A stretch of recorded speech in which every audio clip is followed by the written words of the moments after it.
கத்திரிக்காய் 1/4 கிலோ, சாம்பார் வெங்காயம் 6, 15 பூண்டு, கருவேப்பிலை, ஜீரகம், வெந்தயம், மிளகு ரோஸ்ட் பண்ணி இப்படி எடுத்துடணும்.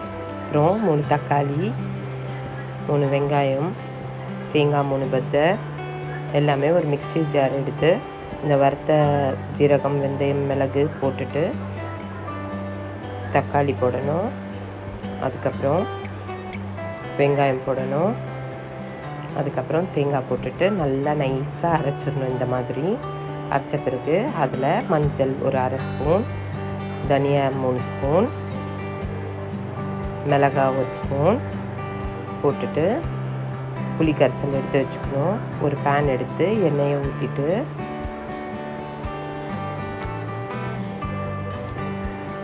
கடுகு,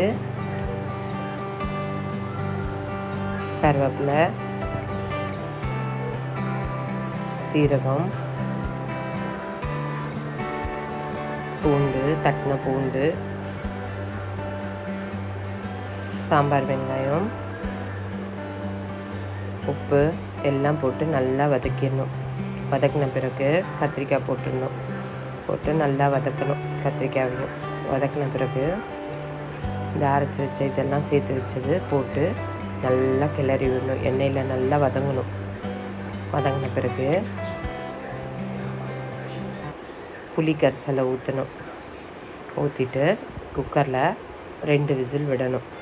விட்ட பிறகு ஓப்பன் பண்ணிவிட்டு நம்மளோட கத்திரிக்காய் குழம்பு தயார்.